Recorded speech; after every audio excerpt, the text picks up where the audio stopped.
Noruega ha determinado que la geografía de sus costas ya no dictará las normas de navegación. Ante un océano que aplasta embarcaciones de gran escala con la facilidad de un juguete, los ingenieros han tomado una decisión que desafía la lógica convencional: dividir una montaña completa por la mitad para ocultar el mar en su interior. ¿Para qué gastar una fortuna absoluta para abrir un agujero en la piedra cuando existe océano por todos los costados? A primera vista, navegar alrededor de la península parece la opción más obvia. Pero sin una estructura, 150 países reciben anualmente 3 millones de toneladas de pescado procedentes de Noruega, una superpotencia marítima que depende totalmente de sus rutas costeras. Esta enorme maquinaria exportadora se detiene abruptamente al llegar a la península de Stad, donde el océano se transforma en un entorno hostil. Durante más de 100 días cada año, este tramo de mar se convierte en una zona de conflicto entre la naturaleza y la navegación, manteniendo una energía peligrosa, incluso cuando el viento ha cesado por completo. ¿Por qué las embarcaciones comerciales y los transbordadores de pasajeros deben arriesgarse en estas coordenadas exactas? A primera vista, la navegación costera debería ser predecible para una nación con tanta experiencia náutica. Sin embargo, la geografía de Stad crea un cuello de botella mortal que actúa como el único camino posible para la logística y la economía de la costa oeste, obligando a los capitanes a realizar una apuesta constante contra las condiciones meteorológicas. 30 personas han perdido la vida en estas aguas desde el final de la Segunda Guerra Mundial, periodo en el cual también se han registrado 45 accidentes de extrema gravedad. Las tripulaciones de los buques de carga y los barcos pesqueros dependen de ventanas de tiempo impredecibles para cruzar. Se ve cómo la calma puede durar 4 horas o desaparecer en apenas 30 minutos, transformando la travesía en una lotería donde la seguridad de todos a bordo está en juego permanente. El proceso solo está cobrando fuerza. Noruega ha determinado que la única salida técnica ante este obstáculo es atravesar la tierra firme para evitar el oleaje exterior. La solución de ingeniería se denomina el túnel de barcos de Stad, un proyecto que busca eliminar la dependencia de las corrientes marinas superficiales. De aspecto sencillo, el plan consiste en trazar una línea recta que conecte dos fiordos a través de la base de la península. Pero en realidad, esta intervención representa la operación de cirugía terrestre más ambiciosa jamás proyectada en toda Escandinavia. 37 metros de altura tendrá el corredor titánico resultante, una dimensión calculada para que incluso los barcos de crucero circulen con sus antenas y estructuras superiores intactas. La cámara se desliza a lo largo del diseño técnico, donde se observa una anchura de 26 metros, que garantiza una navegación segura para las embarcaciones más robustas del Parque Marítimo Noruego. Todo se vuelve más complejo al analizar el volumen de material que debe ser desplazado. 3 millones de metros cúbicos de roca sólida deben ser extraídos por los ingenieros para dar forma a la cavidad. Se puede notar la magnitud del desafío al cuantificar el transporte necesario. Serían necesarios 750.000 viajes de camiones basculantes para evacuar tal cantidad de piedra. El equipo separa gradualmente la montaña, desmantelando la estructura geológica bloque a bloque en una secuencia estrictamente controlada. Más adelante se complica. ¿Por qué los especialistas no pueden acelerar la excavación mediante detonaciones masivas y simultáneas? La geología del terreno exige un respeto absoluto por la estabilidad de la península. Una explosión descontrolada comprometería la integridad estructural de toda la obra, por lo que el método de perforación y voladura debe ejecutarse por etapas técnicas rigurosas. Las rocas se parten con un crujido bajo el control de los operarios, asegurando que cada sección del túnel sea estable antes de avanzar a la siguiente profundidad. Sistemas de monitoreo vigilan la presión sobre las paredes de granito mientras las máquinas avanzan metro a metro bajo la superficie. El metal de las perforadoras se posa con precisión milimétrica sobre la roca antes de introducir las cargas explosivas. Transición al siguiente nivel. Cada detonación está calculada para fragmentar el material sin generar grietas residuales en la montaña que protegerá a los navíos. El polvo se asienta lentamente tras cada fase de remoción, permitiendo que la maquinaria pesada retire los escombros hacia las zonas de acopio. Este flujo de trabajo ininterrumpido es lo que permitirá eventualmente que el comercio marítimo noruego ignore las tormentas de la superficie. El material abandona el frente de excavación, pasando a una fase tranquila de estabilización y refuerzo de las paredes internas del corredor subterráneo. 12 metros por debajo del nivel del mar es la profundidad exacta que alcanzará la base de esta megaestructura mediante una técnica de construcción por capas. ¿Por qué se opta por un avance vertical en lugar de una perforación cilíndrica convencional de un extremo a otro?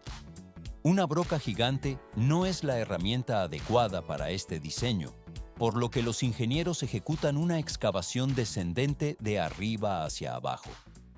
Primero se retira la sección superior para estabilizar la bóveda del túnel, asegurando el techo de la cavidad antes de proceder con el resto del cuerpo.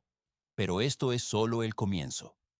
La excavación se profundiza nivel por nivel, retirando estratos de roca de manera sistemática.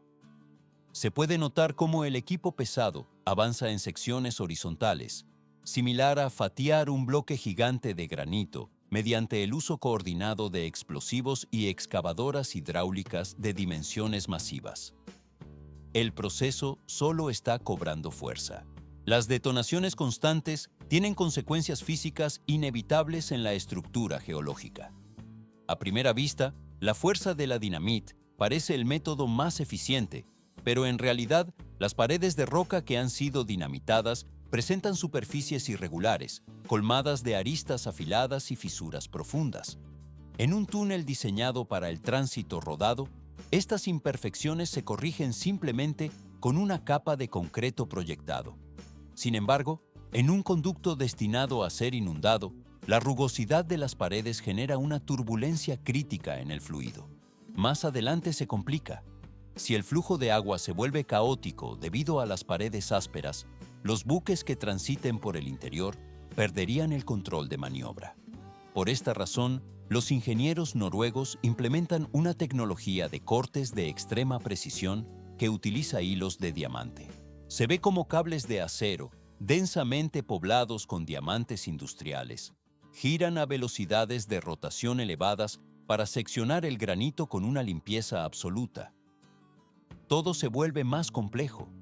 El equipo corta la roca de forma que las paredes quedan perfectamente lisas, lo que garantiza que la masa de agua fluya sin resistencia alguna por el canal. Esta operación representa la combinación de la potencia bruta de los explosivos con la precisión de la joyería aplicada a una escala monumental de ingeniería.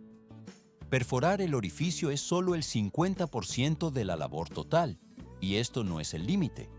El verdadero desafío logístico surge en el momento de permitir la entrada del océano en la estructura terminada. No es posible abrir las compuertas de manera súbita para que el agua del Atlántico Norte invada el recinto interior sin control. La energía cinética de una torrente de tales proporciones desintegraría la infraestructura interna y podría provocar el colapso estructural de las paredes recién suavizadas. Transición al siguiente nivel.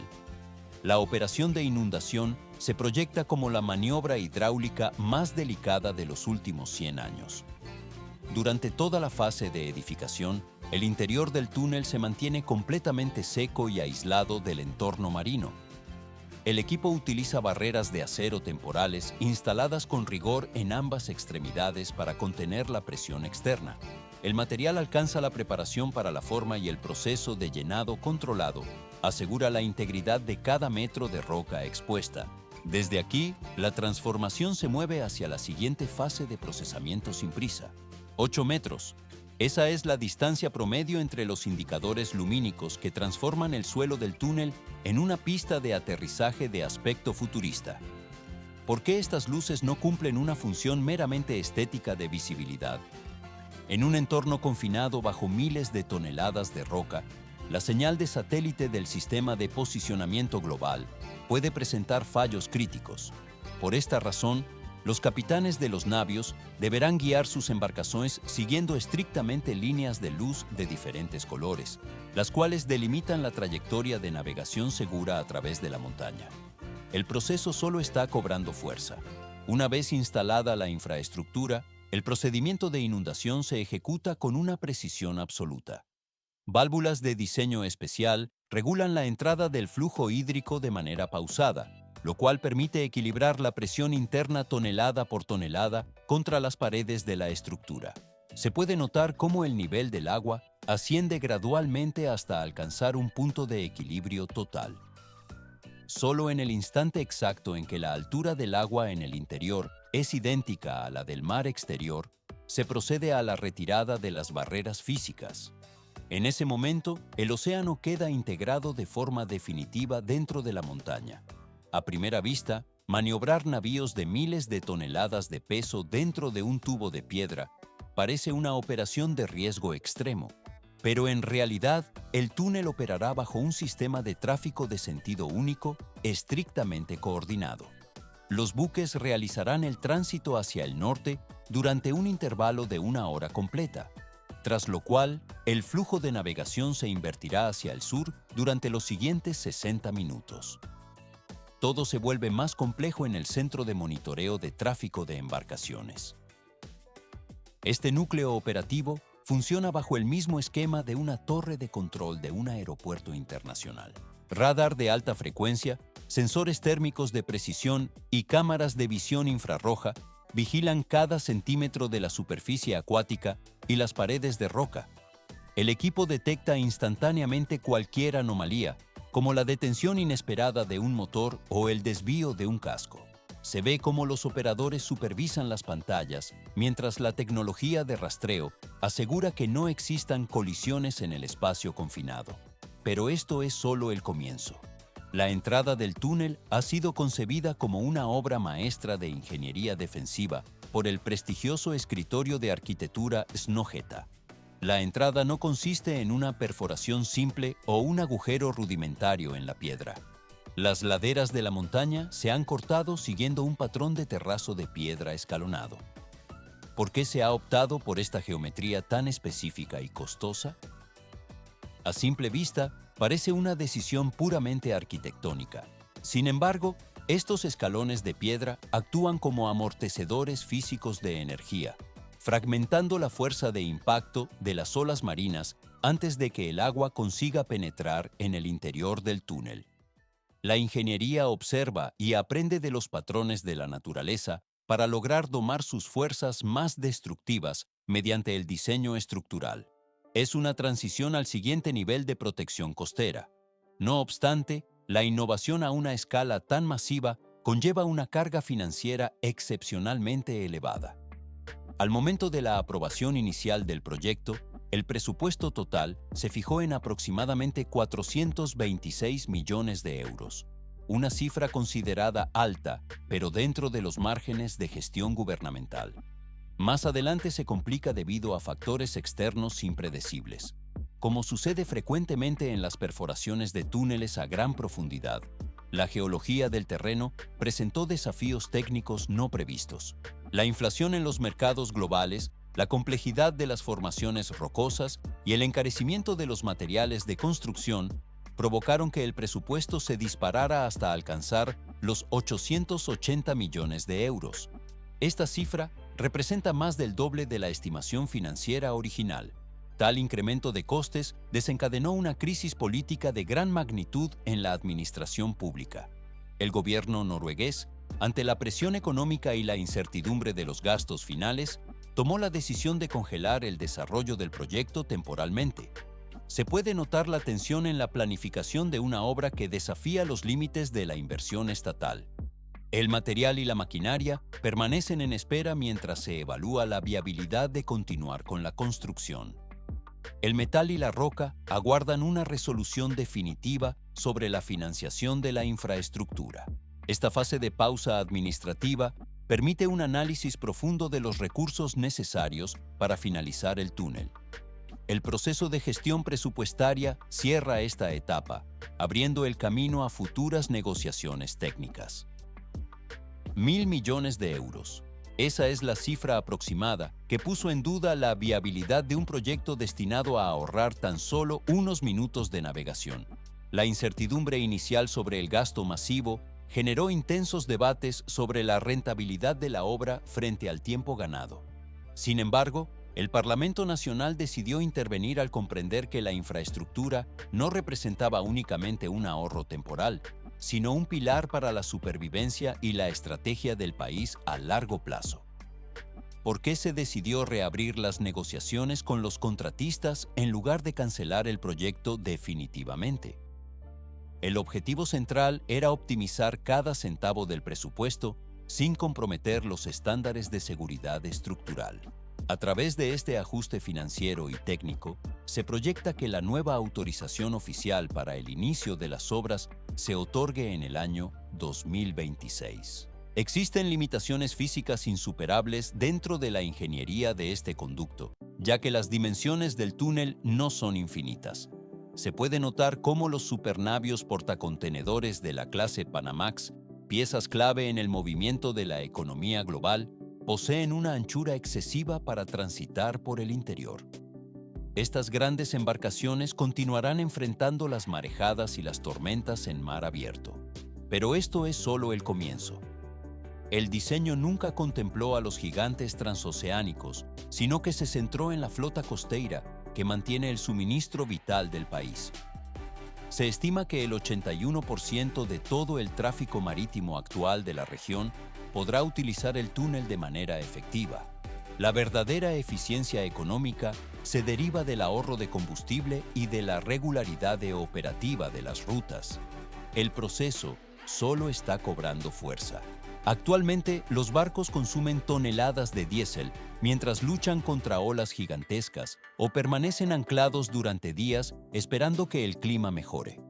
Con la apertura del túnel, la ruta se acorta significativamente y el motor deja de trabajar bajo un estrés mecánico extremo. Para las embarcaciones de menor tamaño, el ahorro de combustible puede alcanzar el 60% del consumo habitual. Todo se vuelve más complejo. Se ve cómo este proyecto de concreto se transforma en una victoria ecológica estratégica. Menos emisiones contaminantes y una reducción drástica de los riesgos de navegación garantizan entregas puntuales y productos en condiciones óptimas. El pescado llega fresco a su destino y los pasajeros completan sus trayectos con total seguridad. A primera vista, la escala de la construcción parece una desmesura técnica, pero en realidad responde a la experiencia acumulada de una nación que domina el entorno geológico. La ingeniería noruega trata el granito con la misma facilidad con la que se moldea la mantequilla. Su cultura técnica está profundamente ligada a la perforación sistemática del terreno. En el paisaje nacional se contabilizan más de 1.100 túneles de carretera, de los cuales 50 se sumergen profundamente bajo el nivel del océano. Para la población local, el tránsito por la escuridad de la tierra es un proceso cotidiano y rutinario. Más adelante se complica. Los récords alcanzados por estos ingenieros harían palidecer a cualquier especialista extranjero. El túnel de Lærdal se posiciona como el túnel de carretera más largo de todo el planeta, con 24,5 kilómetros de extensión total. Recorrer esta distancia requiere un tiempo de 30 minutos de conducción continua.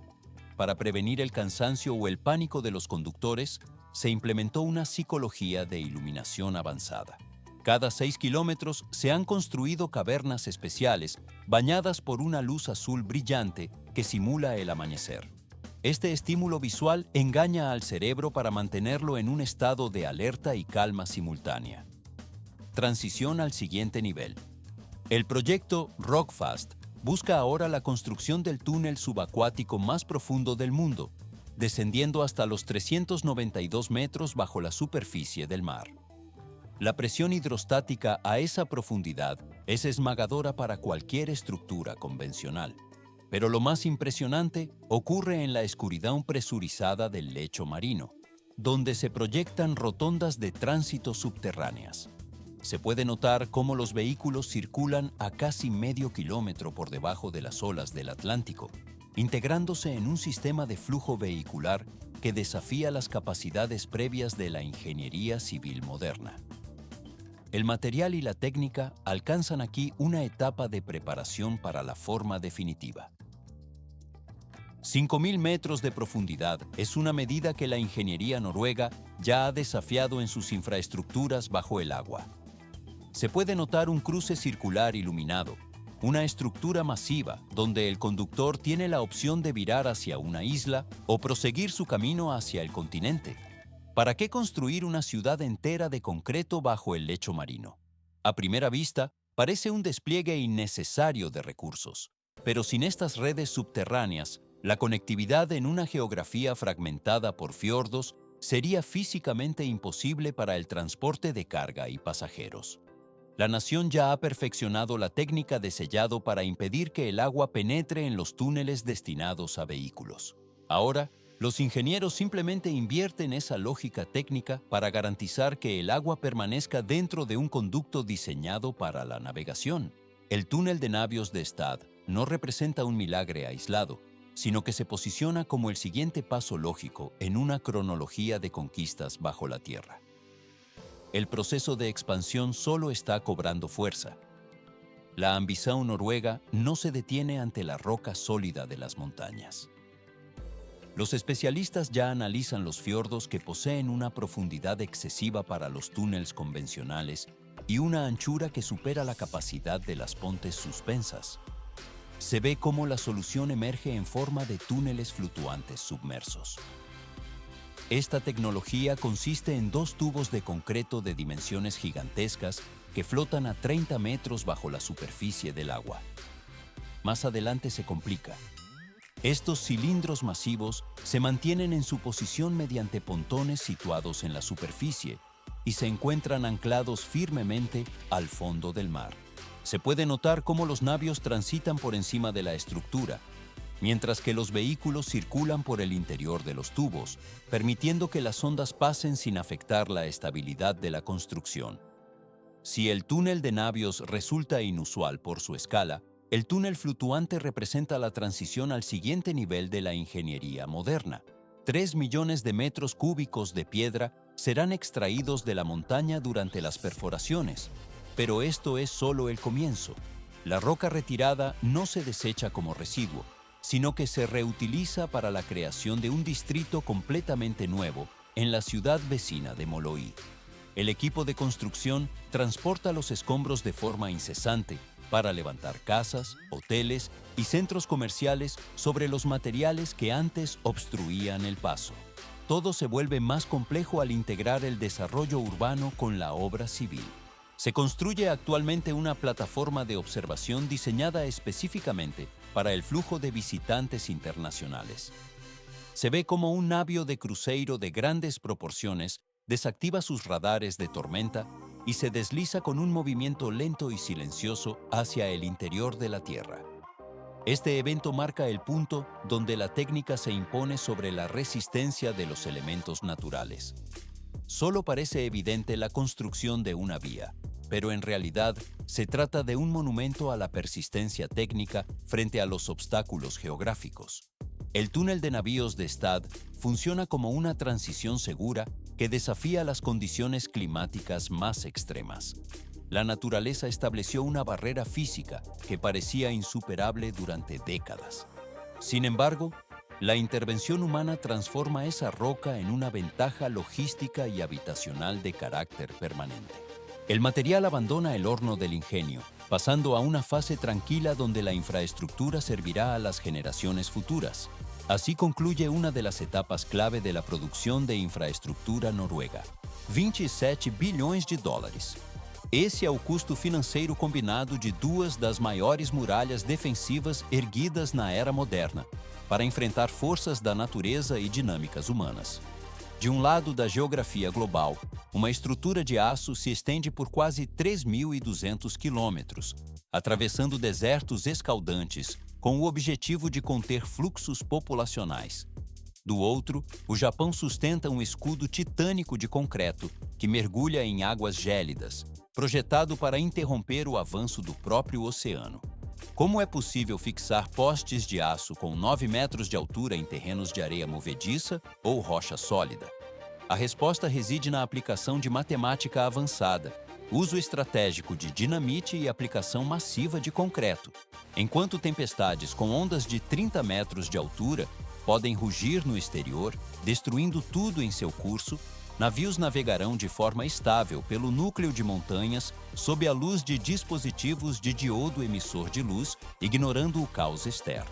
A montanha permanece estática, mas a engenharia permitiu a passagem através de sua massa.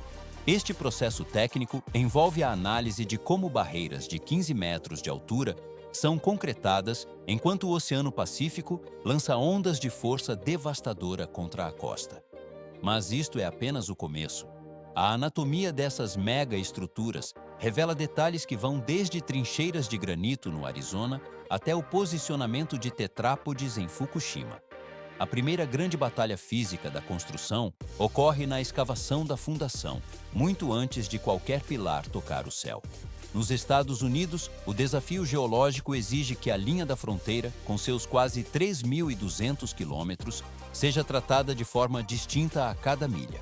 Em determinados setores, o terreno é composto por desertos de areia macia que podem comprometer a estabilidade de equipamentos pesados durante a operação. Mais adiante se complica. Em regiões do Arizona e da Califórnia, o solo apresenta uma armadura natural de granito e rocha sedimentar, com densidade similar ao concreto. A primeira etapa não termina na observação superficial.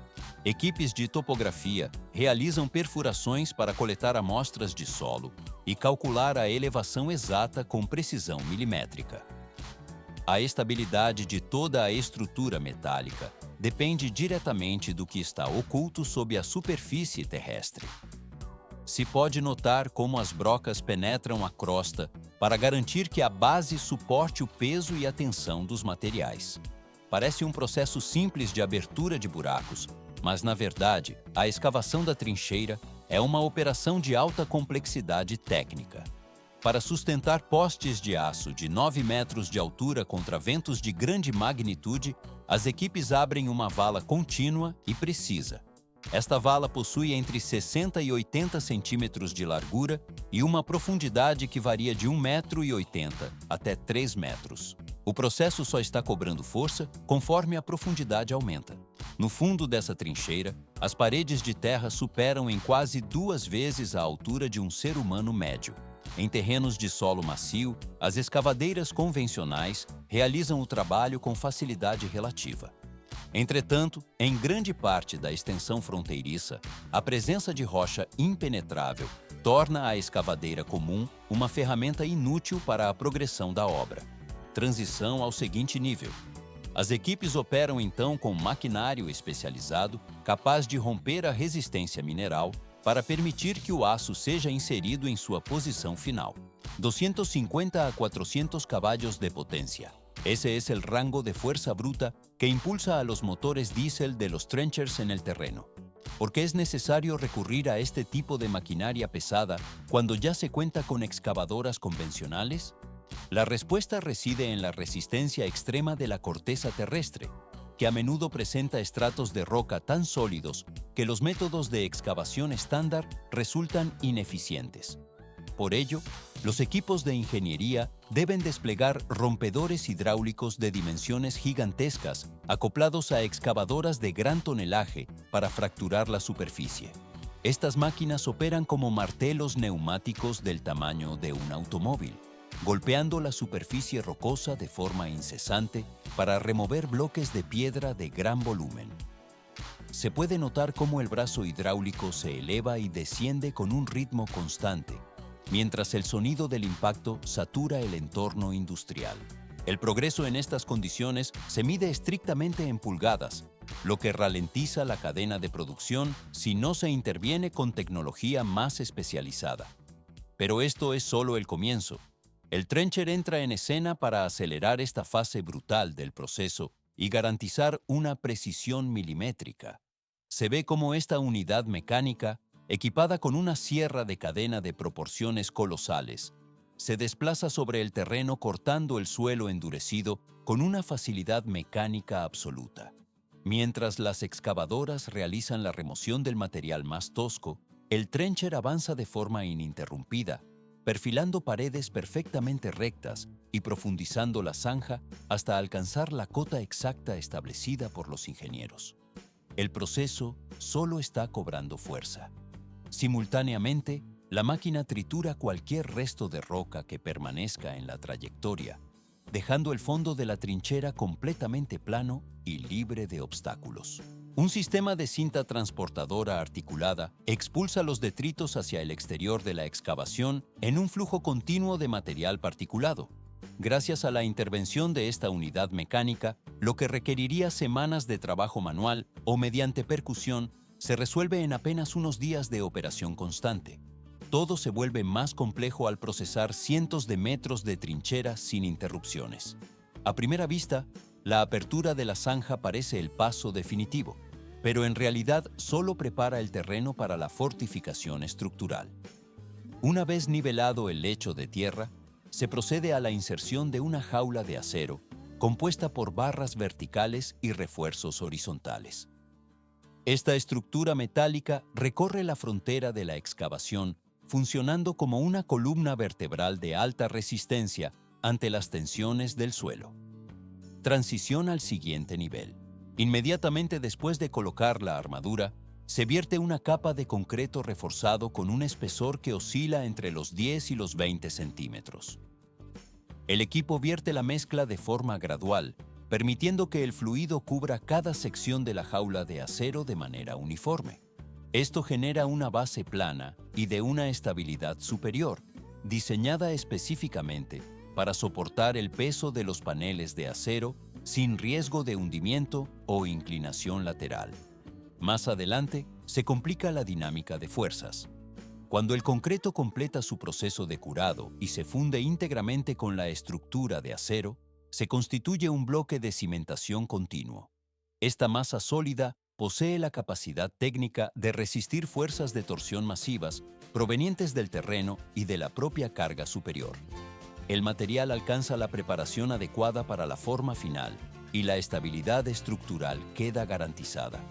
El procesamiento posterior solo reforzará su calidad y durabilidad en el tiempo.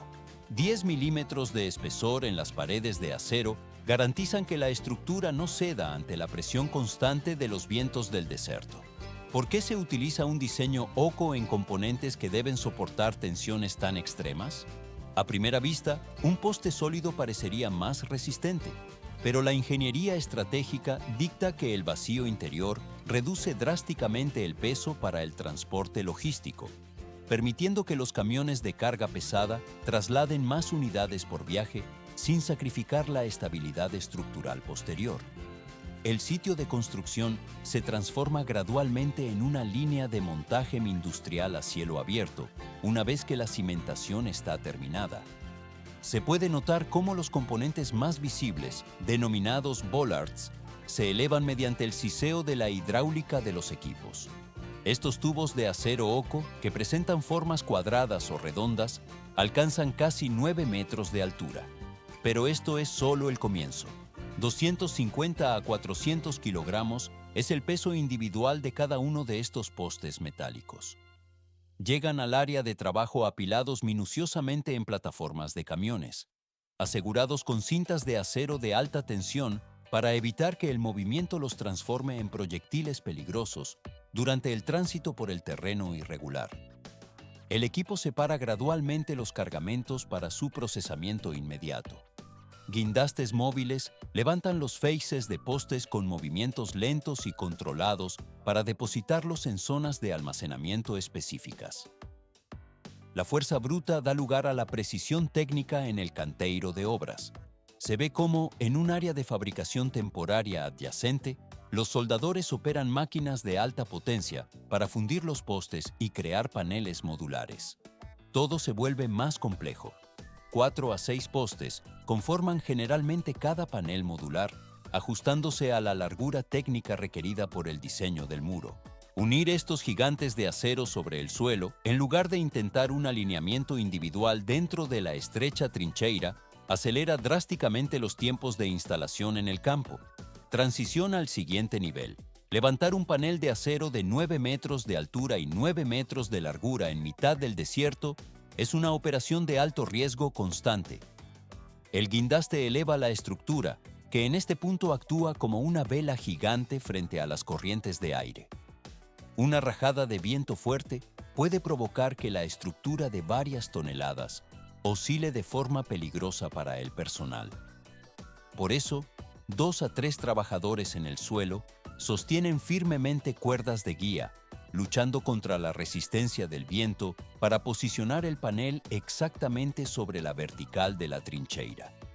La precisión se convierte en la prioridad absoluta en el instante en que el panel comienza su descenso hacia la base.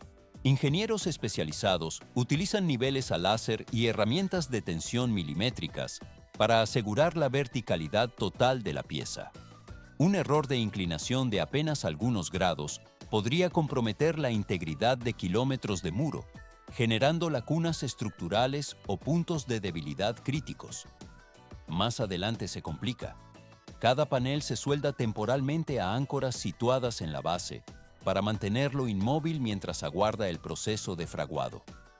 Se puede notar cómo la estructura queda anclada firmemente, resistiendo las vibraciones del entorno.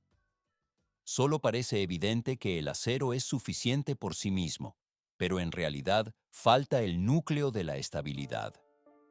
Caminhões betoneira entran en escena para ejecutar la transformación final de la estructura metálica. El concreto fresco se despeja directamente en la base y fluye hacia el interior de los postes, preenchendo el vacío estratégico mencionado anteriormente. El material líquido se asienta en una capa uniforme dentro del acero, consolidando la unión definitiva entre la base y el muro. El flujo de concreto se detiene una vez alcanzado el nivel de llenado óptimo, dejando la estructura lista para la siguiente fase de endurecimiento. 12 mil milhões de dólares representam um investimento massivo que o Japão destinou a um dos projetos de defesa costeira mais extensos da história após a devastação de 2011. Por que investir uma quantia tão astronômica na construção de quase 400 quilômetros de muralhas marítimas ao longo da costa de Tohoku? À primeira vista, uma barreira simples poderia conter a água, mas o poder das ondas negras que varreram cidades inteiras exige estruturas de concreto maciço que se elevam a 15 metros de altura, o equivalente a um edifício de 5 andares. Estas barreiras não são cercas, mas fortificações projetadas com o único propósito técnico de retardar o avanço do oceano e garantir minutos cruciais para a evacuação das populações locais. Mas isto é apenas o começo.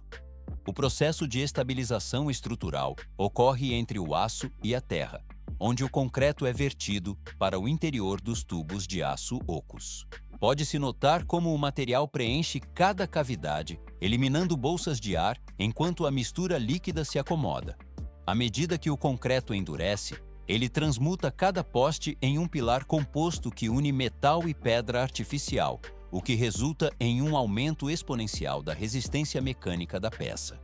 Em zonas identificadas como críticas, a base de concreto estende-se lateralmente por cerca de 1,5 metros, formando uma plataforma subterrânea de grande largura. Mais adelante se complica. Sistemas de engenharia utilizam essa plataforma para distribuir o peso vertical de forma equitativa, funcionando simultaneamente como um escudo sob a superfície. Qualquer tentativa de perfurar um túnel sob o muro encontrará primeiro essa camada impenetrável de concreto armado, que atua como uma barreira física contínua. Se observa como a superfície metálica é tratada com jatos de água de alta pressão para a remoção completa de resíduos de solda e lubrificantes industriais. Esta limpeza profunda assegura que as camadas antiferrugem e a pintura protetora estabeleçam uma adesão molecular perfeita com o substrato. O processo só está cobrando força. No topo desta estrutura imponente, militares realizam a instalação de arame farpado equipado com lâminas afiadas, transformando a crista da barreira em uma zona intransponível para escaladas. Enquanto estas barreiras terrestres cumprem sua função, o desafio técnico desloca-se para a zona de impacto marítimo, onde o inimigo é a força hidrodinâmica dos tsunamis. A maior parte da linha costeira é constituída por um solo arenoso e de baixa coesão, que perde sua capacidade de carga ao ser saturado por fluidos. Construir uma estrutura de tal magnitude sobre esta sopa geológica, sem um tratamento prévio, resultaria em um colapso estrutural imediato. Transição ao seguinte nível: a muralha simplesmente afundaria no terreno instável ou deslizaria em direção ao leito marinho devido ao seu próprio peso volumétrico. Parece um processo simples de nivelamento, mas em realidade qualquer erro na preparação do solo compromete a integridade de toda a barreira de concreto. Antes que as betoneiras despejem a primeira gota de material, as equipes de engenharia precisam realizar a limpeza total dos destroços remanescentes do desastre anterior.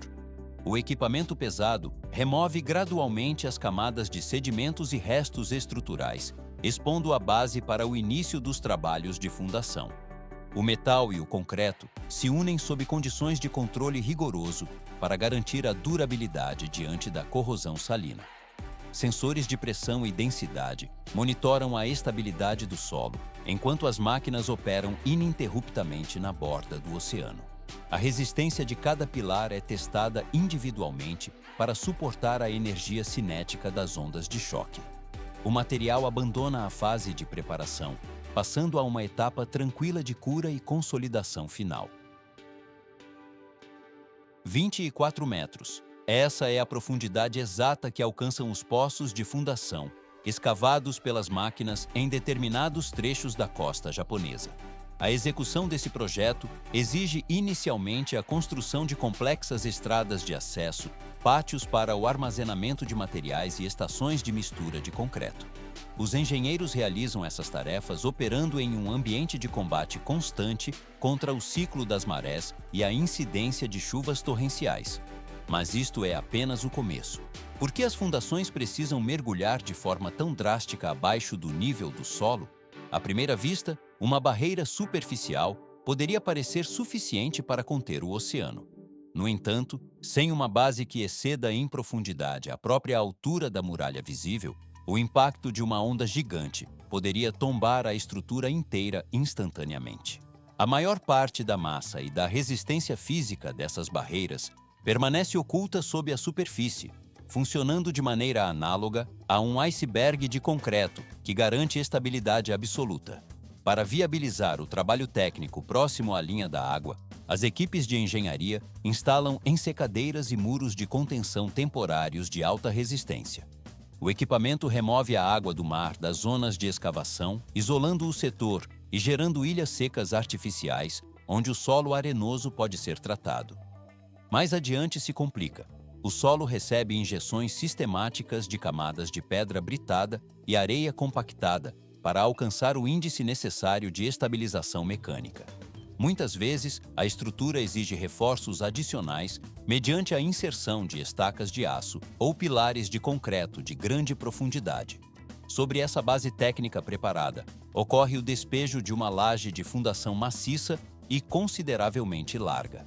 Se pode notar como essa estrutura atua como um pé gigante, distribuindo o peso e impedindo que a muralha sofra deslocamentos horizontais sob a pressão hídrica. Transição ao seguinte nível: gaiolas de vergalhões de aço, com uma densidade e complexidade estrutural calculada, são montadas para constituir o esqueleto interno da defesa.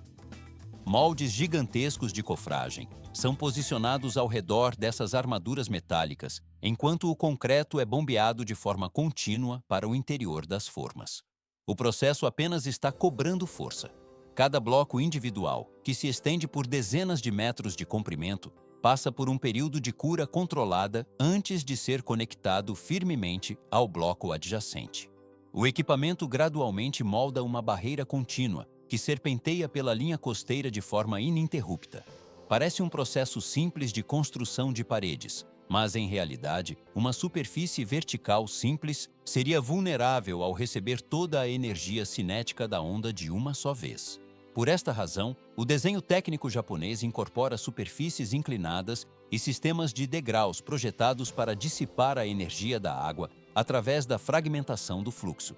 Tudo se torna mais complexo. A defesa costeira não se limita estritamente à estrutura da parede principal de concreto.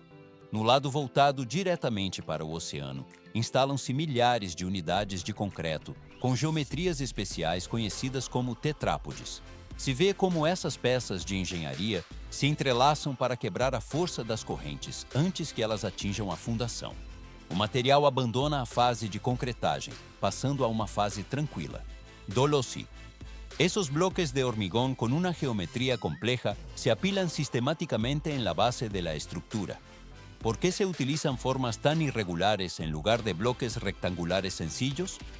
A primera vista, la disposición parece desordenada, pero en realidad estos elementos funcionan como un rompeolas avanzado que obliga a la masa de agua turbulenta a fluir a través de sus huecos, disipando su energía cinética antes de que consiga impactar contra la sección principal. El proceso solo está cobrando fuerza. Se puede notar cómo la superficie exterior de la Gran Muralla recibe un revestimiento adicional mediante una capa de armadura técnica. Los paneles de hormigón prefabricado, diseñados con sistemas de interconexión, son elevados por potentes grúas que los desplazan con precisión milimétrica a través del aire. El equipo gradualmente encaja estas piezas masivas como si se tratara de un rompeolas en forma de rompecabezas gigante, creando una piel protectora que aísla el núcleo de la erosión hídrica constante y de los impactos de escombros arrastrados durante las marejadas ciclónicas. Todo se vuelve más complejo. Sistemas de drenaje especializados se instalan en la cara interna de la muralla, la que está orientada hacia tierra firme. Estas canalizaciones aseguran que el agua de lluvia no se acumule en el trasdos, evitando así que la presión hidrostática desestabilice la cimentación desde atrás. Y esto no es el límite.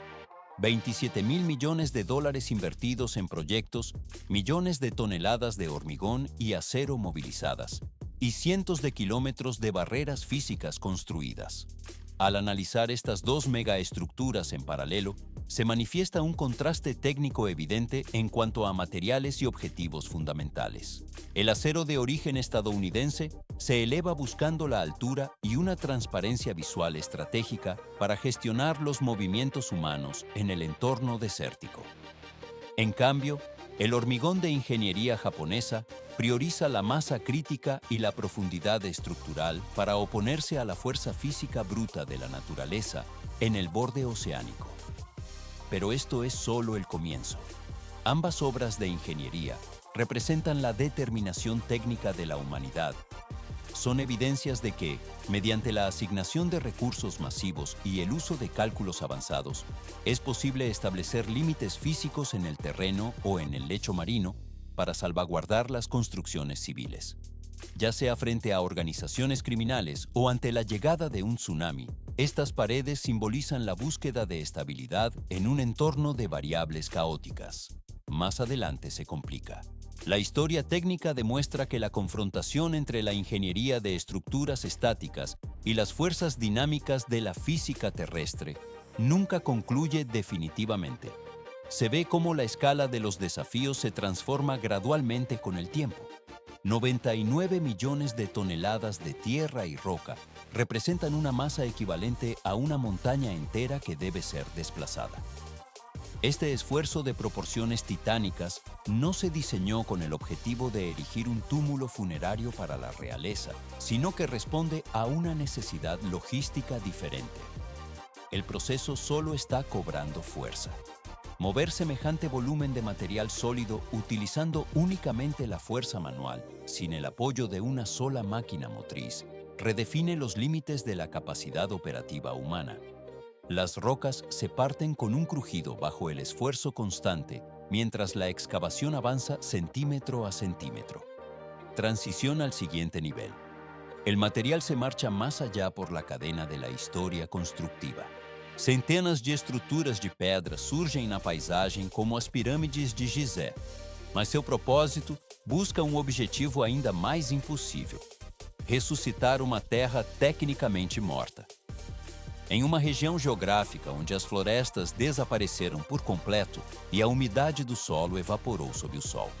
Agricultores sem recursos financeiros e desprovidos de tecnologia avançada executaram o maior feito de engenharia ecológica do século atual. Como é que um país devastado pela fome extrema conseguiu regenerar 106 mil acres de floresta sem a necessidade de plantar uma única árvore? A resposta para este enigma desafia diretamente os fundamentos do que conhecemos sobre a regeneração da natureza. Para compreender a magnitude deste milagre biológico, é necessário retornar ao momento exato em que o desastre ambiental se instalou no território. A Etiópia, situada nas terras altas da África Oriental, nem sempre apresentou o aspecto de deserto poeirento que dominou as transmissões de notícias durante a década de 1980. Houve um período em que este local era designado como o Jardim da África, devido à sua exuberância. Florestas densas e vibrantes ocupavam originalmente mais de 60% de todo o território nacional, enquanto rios de grande profundidade alimentavam de forma constante uma das regiões mais férteis de todo o continente africano. Mas em uma espiral de degradação física acelerada, esse ecossistema entrou em colapso total. Em apenas algumas décadas de exploração intensiva, a Etiópia perdeu mais da metade de sua cobertura florestal original. Mas isto é apenas o começo da queda.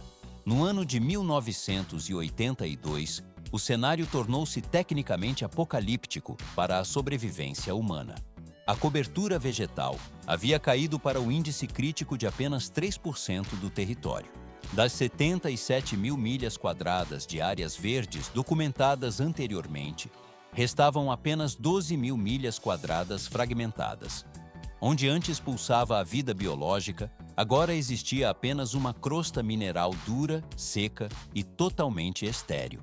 As florestas não evaporaram por um processo mágico ou espontâneo, mas foram empurradas para o abismo pela pressão demográfica constante. Árvores centenárias foram sistematicamente cortadas para a produção de lenha e biomas inteiros foram incinerados para a abertura de campos agrícolas em um estado de desespero econômico. Quando a cobertura arbórea foi removida, a terra perdeu sua camada orgânica de proteção térmica e mecânica. Sem a rede de raízes para fixar o solo e permitir a infiltração, a capacidade geológica de reter água desapareceu por completo. A precipitação atmosférica cessou gradualmente. Os leitos dos rios secaram até restarem apenas pedras. E o vento forte transportou a camada superficial de terra fértil para longe. O que restou foi um deserto de tonalidade vermelha, incapaz de sustentar qualquer ciclo de vida. E então, ocorreu o desdobramento inevitável da erosão total, a Grande Fome de 1983. Esta foi a tragédia humanitária mais devastadora registrada na história do país, resultando na perda de mais de 1 milhão de vidas em um intervalo de apenas 2 anos. O mundo observou o evento com um sentimento de choque paralisante, mas nenhuma organização técnica sabia exatamente como reverter o processo de dessecação do solo. O material biológico parecia ter atingido um ponto de não retorno, deixando o terreno pronto para o esquecimento. 40 grados Celsius de temperatura constante. Ese era el calor implacable que cocinaba las plantas vivas sobre una tierra que parecía haber perdido toda capacidad de sustento. ¿Cómo detener la hemorragia biológica de un ecosistema que se desangra por completo? A primera vista, la Tierra estaba clínicamente muerta, sumida en un escenario de pesadelo donde la degradación total dictaba las reglas. Pero sin un enfoque drástico, el valioso suelo seguiría siendo estéril, haciendo inútil cualquier esfuerzo de recuperación convencional realizado hasta ese momento. Intentos internacionales previos fracasaron de forma estrepitosa tras invertir millones de divisas en la plantación de árboles nuevos. El proceso solo está cobrando fuerza. Se puede notar cómo el sol escaldante deshidrataba las estructuras celulares de las mudas en pocas semanas, logrando que el 90% de los ejemplares pereciera sin remedio. Aquellos escasos brotes que lograban sobrevivir al clima extremo terminaban siendo devorados por el gado faminto que recorría la zona en busca de cualquier rastro de biomasa. Plantar árboles de viveros externos resultaba una operación excesivamente costosa, lenta y, según los registros técnicos, carente de utilidad práctica. Más adelante se complica. Tony Rinaldo, un agrónomo que operaba directamente en la región afectada, observó un detalle que alteraría el curso de la historia ambiental de manera definitiva. Lo que la observación común clasificaba como arbustos secos y hierbas dañinas en mitad del desierto no era en absoluto material de desecho. Se ve cómo estos elementos vegetales, aparentemente inertes, representaban en realidad la estructura superior de una vasta floresta subterránea. Todo se vuelve más complejo. Bajo la superficie de esa tierra endurecida por la aridez, miles de tocos de árboles antiguos conservaban todavía su vitalidad biológica interna. Parece simple de identificar, pero en realidad requiere una visión técnica que comprenda la resiliencia de las especies locales frente a la degradación superficial. 30 metros o 100 pies de profundidad es la distancia exacta que alcanzan las raíces profundas y poderosas de estos especímenes ocultos. Estas estructuras radiculares se extienden incesantemente en la oscuridad del subsuelo, permaneciendo en un estado de latencia prolongada. La naturaleza no había sido destruida por completo, sino que se encontraba en un estado de letargo profundo, aguardando una señal mecánica para reactivar su metabolismo. Y esto no es el límite. El secreto técnico no residía en el transporte de plantas desde viveros distantes, sino en la aplicación precisa de una técnica de corte específica. El equipo utiliza gradualmente una simple faca de poda como herramienta principal de intervención. Se puede notar cómo el operario selecciona los brotes adecuados para iniciar el método denominado regeneración natural de Póxaro. Transición al siguiente nivel. Este sistema de regeneración permite que la energía acumulada en las raíces antiguas se canalice hacia el crecimiento de nuevos troncos principales. El equipo separa gradualmente las ramas innecesarias, permitiendo que la savia alimente solo las estructuras más fuertes. Así el ecosistema alcanza un nuevo estándar de recuperación, listo para la etapa posterior de desarrollo forestal, sin necesidad de insumos externos masivos. 99 millones de toneladas de suelo fueron desplazadas manualmente por los habitantes de Rumbo para transformar su geografía. ¿Cómo es posible que una comunidad sin maquinaria pesada logre alterar la física de un terreno erosionado? A primera vista, la tarea parece una imposibilidad técnica, pero la respuesta reside en la aplicación de la lógica de ingeniería geográfica mediante el esfuerzo físico coordinado. Los pobladores utilizaron herramientas básicas como palas oxidadas y picaretas para ejecutar una de las mayores operaciones de movimiento de tierras registradas en la historia agrícola. El método de regeneración natural gestionada por el agricultor se basa en una premisa técnica de alta eficiencia. Se puede notar cómo los agricultores, en lugar de realizar nuevas plantaciones, seleccionan cuidadosamente los tocos de árboles ya existentes en el terreno. El proceso implica la poda selectiva de los ramos más débiles para concentrar la energía de la planta en proteger y potenciar los 3 o 4 troncos con mayor vigor estructural. Estas estructuras vegetales antiguas no requieren el aporte de agua externa ni el uso de fertilizantes químicos costosos. El equipo biológico aprovecha sistemas de raíces masivos y profundos para impulsar el crecimiento vertical hacia el cielo a una velocidad superior a la de un brote joven. Pero esto es solo el comienzo. Incluso con sistemas radiculares extensos, el desarrollo biológico se detiene ante la ausencia total de humedad. El agua se había retirado de estas tierras décadas atrás, dejando un suelo compactado e inerte. Para revertir esta condición, los habitantes tuvieron que actuar como ingenieros geográficos sin contar con el apoyo de tractores, suministro de gasóleo o fondos gubernamentales. Se ve cómo los hombres y mujeres analizan las colinas desnudas para reconstruir mentalmente el mapa hídrico de la región. Más adelante se complica. La ejecución técnica consistió en la construcción de miles de pequeñas barrajes y terrazos distribuidos estratégicamente. Bajo un sol abrasador, la comunidad transportó piedras pesadas para levantar barreras físicas contra la erosión. El volumen de suelo movido, equivalente al peso de cientos de rascacielos, se procesó piedra por piedra y balde por balde mediante una voluntad de hierro. La cámara se desliza a lo largo de las laderas, donde se excavaron lagoas de infiltración y balas de contorno diseñadas para capturar la escorrentía pluvial. Todo se vuelve más complejo. ¿Por qué es necesario modificar la física del terreno de manera tan drástica? El diseño original del paisaje degradado permitía que la lluvia generara enxurradas de lama que lavaban la capa superior del suelo. Al introducir estas barreras artificiales, el flujo hídrico encuentra obstáculos mecánicos que lo obligan a detenerse y calmarse. La velocidad del agua disminuye hasta el punto en que se ve forzada a infiltrarse en la estructura porosa de la tierra sedenta. Las rabinas, que funcionaban como conductos de escape para el recurso hídrico, fueron bloqueadas sistemáticamente con diques de piedra de alta densidad. La lógica aplicada fue de una precisión absoluta. Ninguna gota de lluvia debía abandonar el perímetro de gestión. Se puede notar cómo la tierra roja y poeirenta comienza a comportarse como una esponja gigante, acumulando humedad en sus estratos inferiores. Este almacenamiento subterráneo es el que alimenta las raíces adormecidas que aguardaban condiciones favorables para su reactivación biológica. Y esto no es el límite.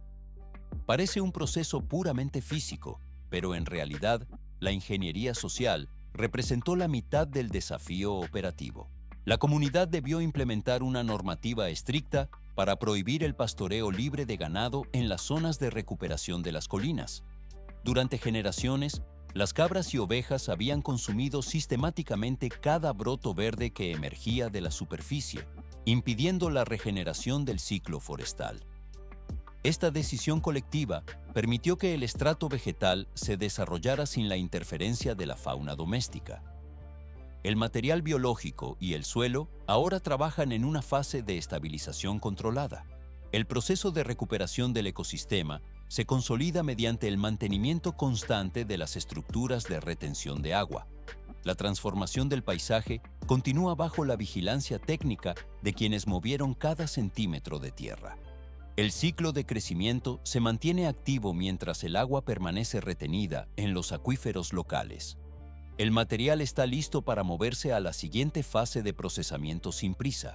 1000 dos seus cascos duros exerciam uma pressão constante que compactava o solo, até transformá-lo em uma superfície rígida semelhante ao cimento. Por que os habitantes decidiriam fechar as colinas e restringir o movimento do seu próprio gado?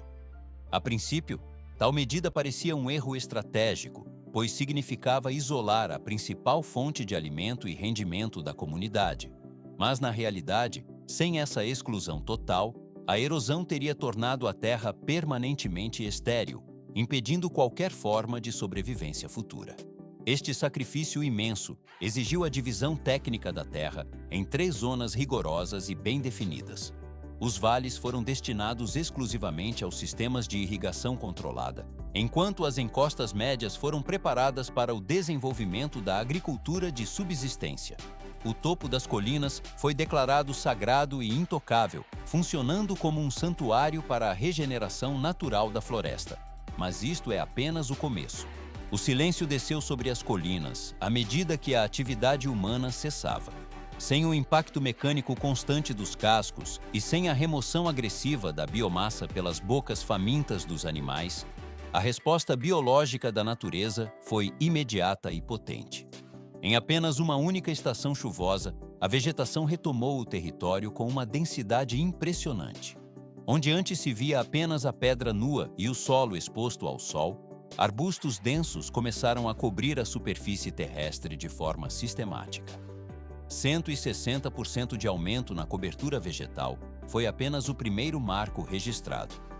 Em um período de 5 anos, a densidade de plantas nas áreas estritamente protegidas cresceu 200% em relação ao estado inicial de degradação.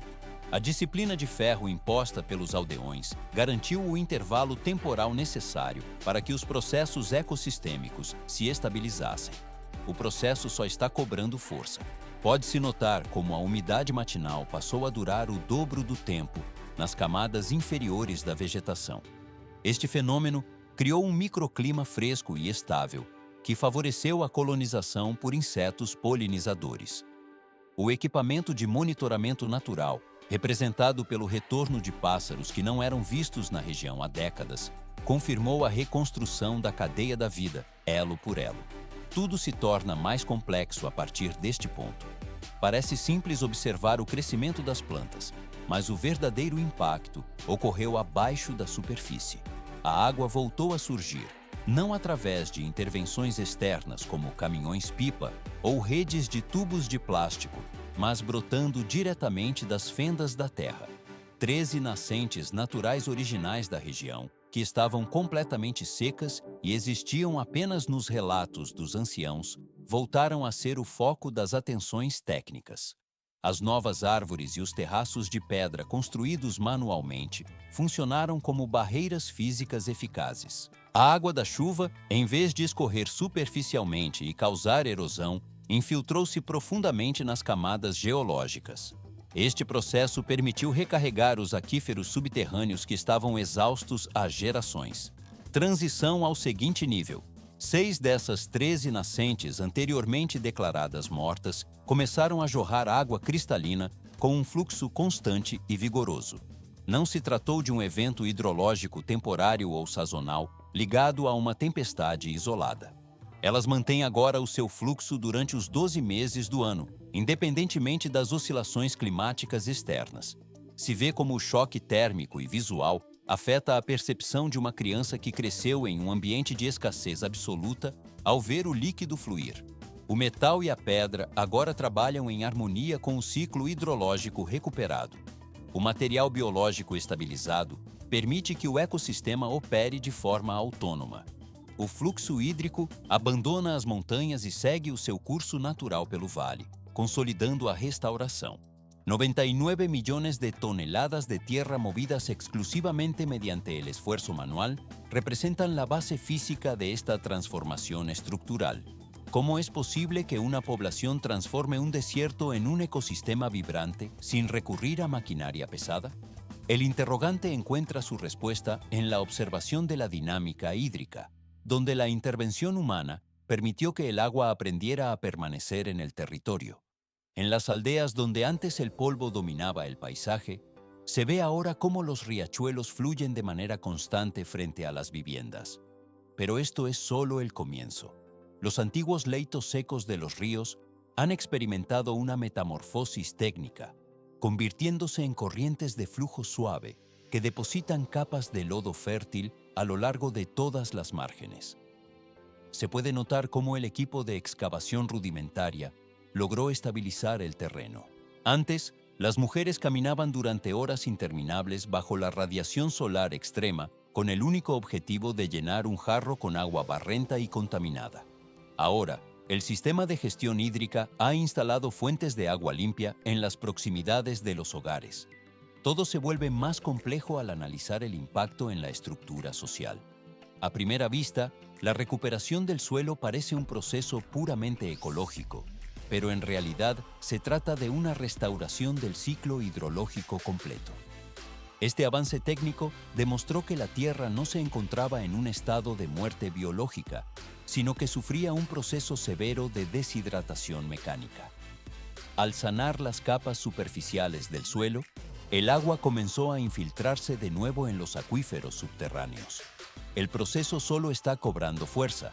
La estabilidad hídrica no solo restauró la biodiversidad, sino que activó una revolución en los indicadores económicos de la región. 85% de incremento en la producción agrícola fue el resultado directo de mantener el suelo húmedo y mineralizado. El rendimiento económico medio de las familias experimentó una subida del 76% en un periodo de tiempo reducido. La dependencia de la ayuda alimentaria externa se detuvo por completo cuando los habitantes empezaron a comercializar sus propios excedentes de producción en los mercados locales. Más adelante se complica. Lo que antes era un escenario de hambruna recurrente, se ha transformado en un sistema de producción diversificado. Se ve como las colmenas instaladas en las nuevas zonas verdes producen miel de forma constante, mientras la madera se cosecha bajo estrictos criterios de sostenibilidad técnica.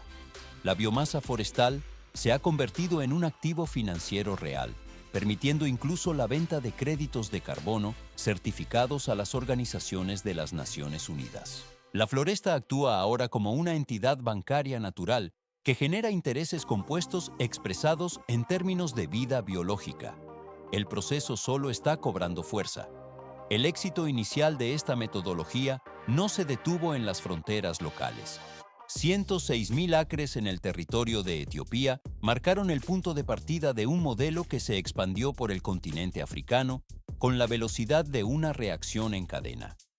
En el país de Níger, aplicando este mismo sistema de ingeniería básica, basado en herramientas manuales simples como cuchillos y piedras, se transformaron 12 millones de acres de desierto en superficies altamente productivas.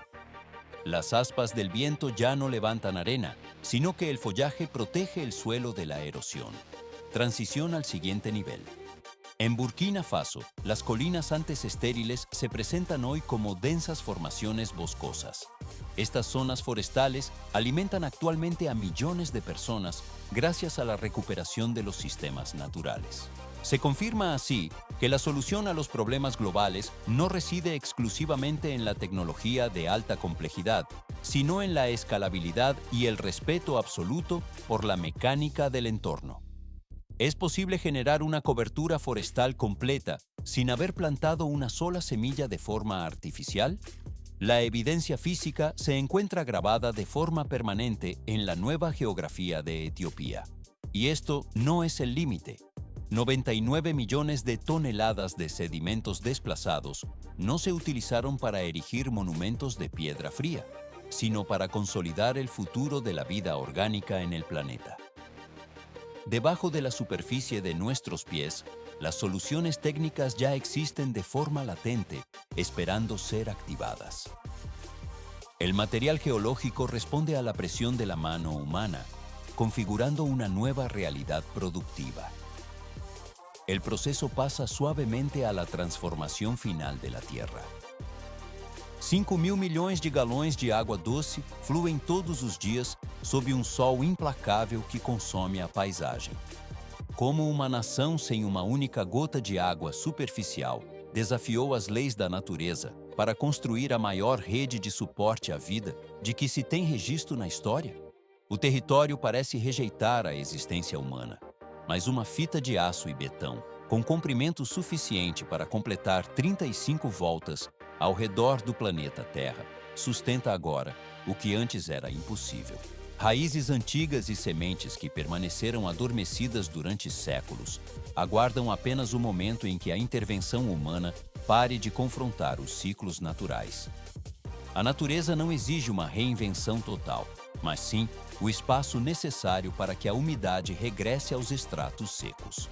Transições do deserto de pó vermelho para oásis de ouro verde servem como prova física da capacidade industrial, quando esta se alinha com a geologia do terreno. Mas isto é apenas o começo.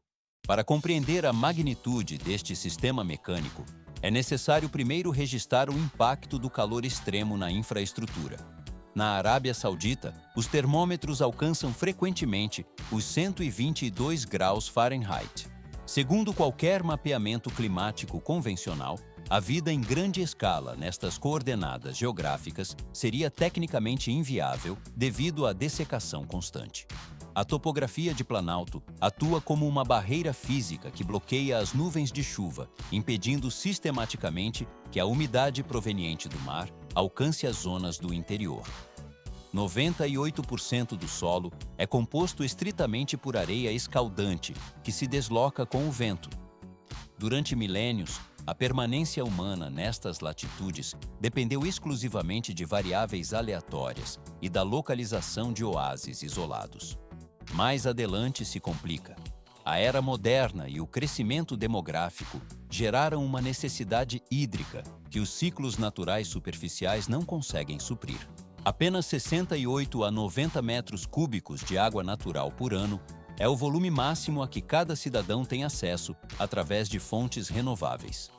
Pode-se notar como esta cifra é drasticamente inferior aos padrões globais de segurança. Este valor representa um volume 5 vezes menor do que o limite absoluto de pobreza hídrica estabelecido pelas organizações internacionais.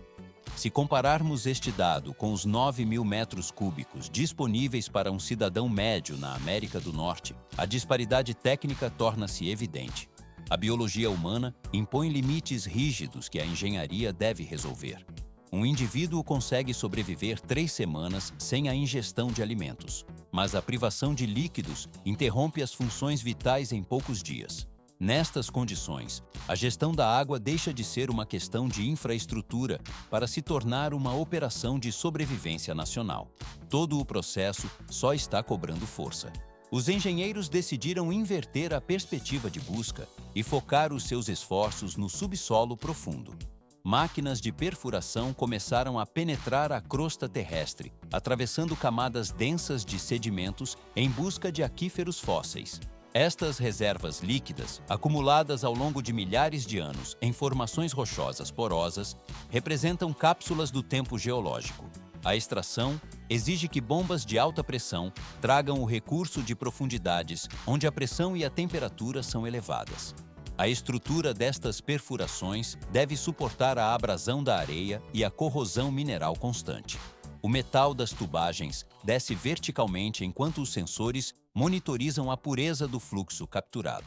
Parece simples extrair o que já está armazenado abaixo da superfície, mas a gestão destes aquíferos não renováveis exige uma precisão matemática constante para evitar o colapso do sistema.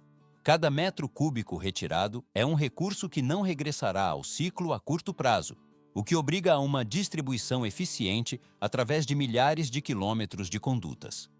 O material abandona o reservatório subterrâneo, passando a uma fase de transporte e tratamento intensivo.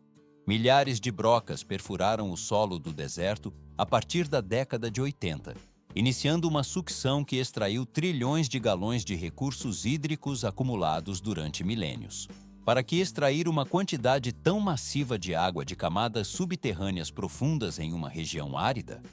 A operação permitiu que o consumo anual atingisse a marca de 7 trilhões e 500 bilhões de galões no ano de 1992. Mas sem uma reposição natural contínua, o aquífero começou a agir como um reservatório finito, esgotando sua capacidade de suporte para a vida e a indústria locais. A extração em massa parecia um fenômeno técnico inesgotável.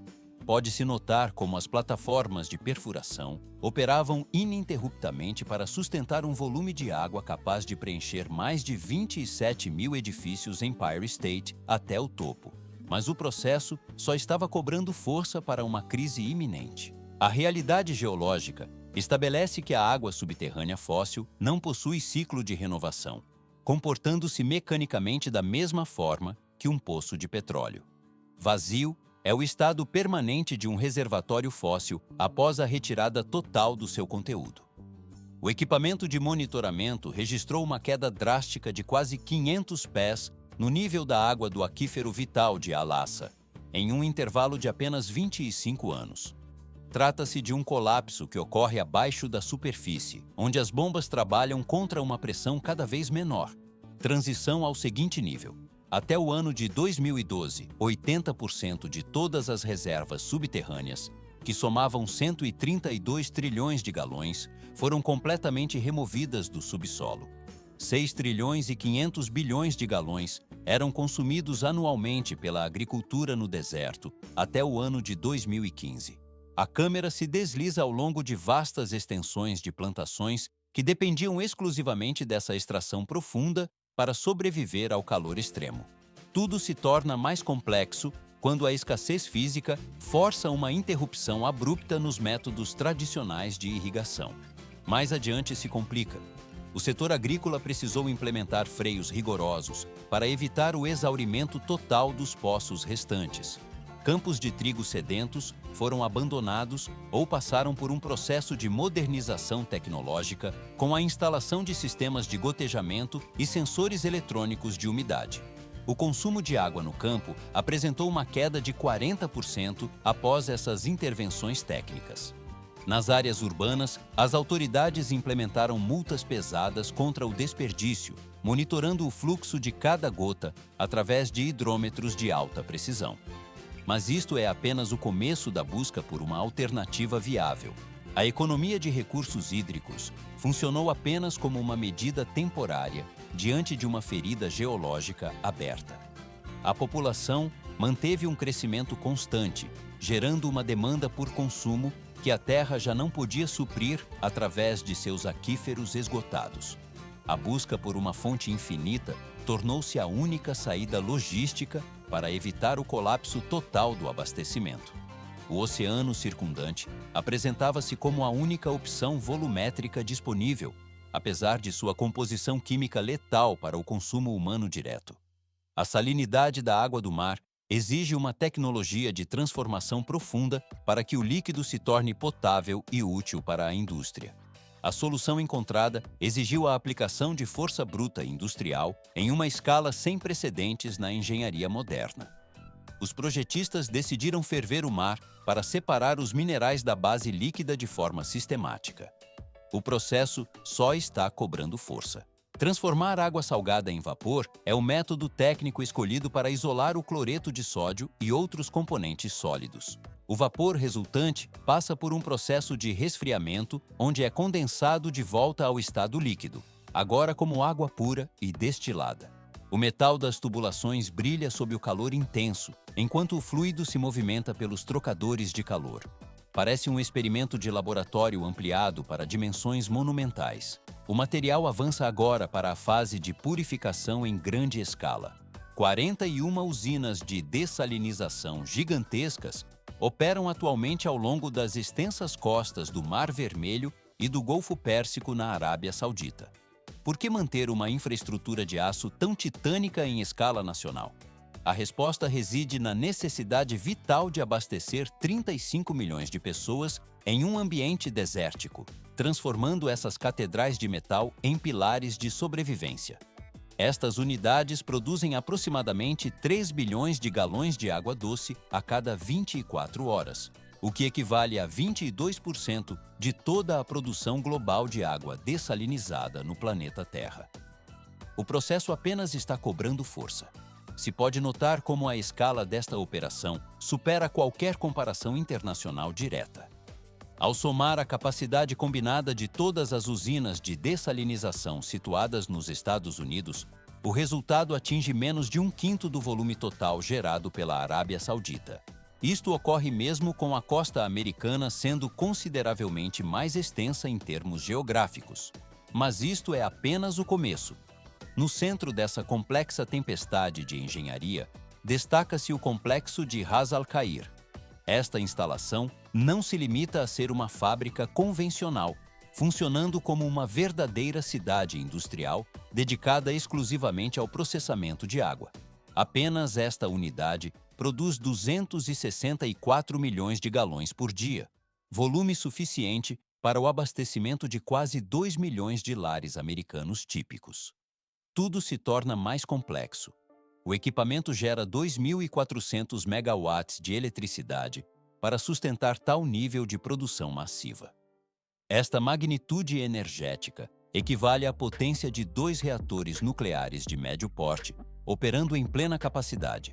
Se vê como centenas de tanques de aço, com comprimentos que se assemelham a campos de futebol, dominam a paisagem industrial. Nestes recipientes, a água do mar é aquecida e submetida a vácuo para que ocorra a evaporação instantânea do líquido. Transição ao seguinte nível. À primeira vista, o processo de evaporação parece um ciclo natural controlado, mas em realidade trata-se de uma operação física violenta, barulhenta e submetida a altas temperaturas. Estas máquinas são projetadas com ligas metálicas duráveis, construídas especificamente para resistir por 25 anos sob condições corrosivas extremas. No entanto, ferver frações do oceano exige um custo energético elevado. Anteriormente, esta metodologia devorava quase 9% de toda a eletricidade consumida pela nação. O processo exige uma abordagem mais inteligente baseada na biologia aplicada. A próxima fase desta estratégia de segurança hídrica não depende do calor intenso, mas sim da precisão microscópica.